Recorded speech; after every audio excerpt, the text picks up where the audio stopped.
I don't know how she did it, but my mom knew everything. She knew when I was down the street arguing with my sister Lulu about whose turn it was to walk the new dog or ride the new bike. And when I listen to the Obama White House, I give her even more credit. No one in this administration knows anything. Hello and welcome to Justice. I'm Judge Jeanine Pirro. Thanks for being with us tonight.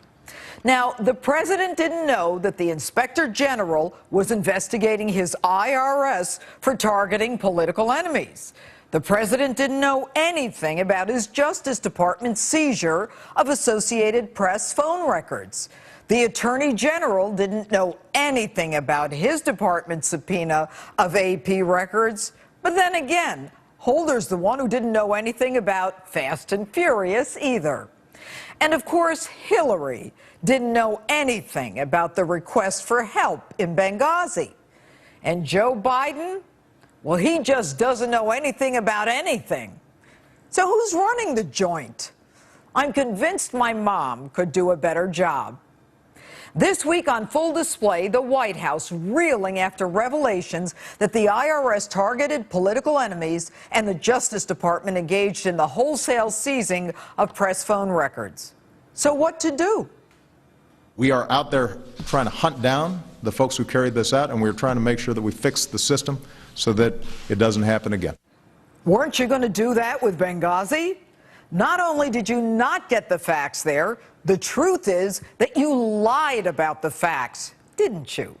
The truth is you didn't even send your investigators there for 3 weeks, giving the terrorists, the press, and anyone else who wanted the chance to rummage through classified documents that Ambassador Chris Stevens didn't even have a golden hour to destroy because your consulate didn't meet minimum security standards. But to the IRS, you really want to hunt down the folks that carried this out? I'll tell you where to look.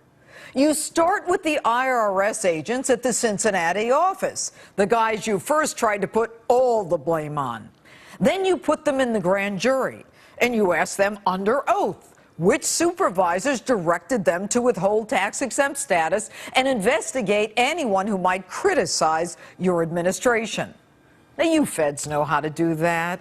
You do it all the time. And by the way, the system doesn't need to be fixed. Your administration needs to be fixed. So if you want the truth, tell your director of the IRS exempt division, the learned Lois Lerner, the one who says she's not good at math, not to lie to Congress, which she did when she said that her screening process was unbiased, when in truth, 2 years ago, she knew her agents were flagging all cases of anyone who might criticize your administration. But of course, Mr. President, you'll get to the bottom of this. I think we're going to be able to figure out exactly what happened, who was involved, what went wrong, and we're going to be able to implement steps to fix it.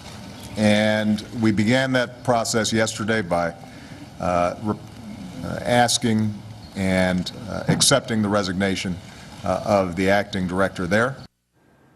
So now you tell the acting director of the IRS, Stephen Miller, that he has to go. With all due respect, Mr. President, mindless Miller wasn't even there when all this happened. And he was leaving in a couple of weeks anyway. You think we're stupid? So you fire the acting commissioner, who wasn't even there when the wrongdoing occurred. But you give Sarah Ingram, the tax-exempt commissioner who was there, implementing this abuse of power, a plum assignment in charge of the tax agency that oversees the Obamacare office. And you want her to do what? You want her to oversee my health care? You want my health and my life in her hands? You who look at me through political filters? You who want to know what books I read, what candidates I support, and whether I might someday run for office? You and your IRS and Obamacare henchmen, or in the case of Benghazi, a lack thereof. You and your IRS Obamacare henchmen decide if I get that mastectomy, Or if I get the prosthesis for that limb that got blown off because you can't listen to another country that goes out of its way to give us a tip about the Boston bomber, not once, but twice. Two terrorist dirtbags who you're housing, educating, and funding, who want to kill us, and who get to do it because your FBI and your ICE agents can't for the life of them figure out how to identify and stop someone from coming back into our country after spending 6 months in the country from which they supposedly sought political refuge. But, oh, I forgot. What difference at this point does it make? Well, maybe I'm just spending too much time on Benghazi. But then you engage in a massive, unprecedented intrusion of phone records of journalists, editors, offices, home phones, cell phones. This is serious stuff, Mr. President. We are not North Korea. This is not Iran. A little primer here. If law enforcement wants press records, you notify the press, you negotiate with the press, and you give them a chance to challenge in court, unless there's a substantial threat to the investigation. Now, you were in negotiations with the AP. They agreed to embargo or hold back your story. You know, there are always two reasons for things: the given reason and the real reason. Mr. President, you were in the middle of a very tight presidential race, and you planned a press conference to beat that drum about how you dashed yet another terrorist plot. And when the very people you asked to embargo the story heard you were about to do the same story, they scooped you first, and they did it first. Time to maybe get even and target the press? U.S. national security is dependent on those folks being able to operate with confidence that folks back home have their backs.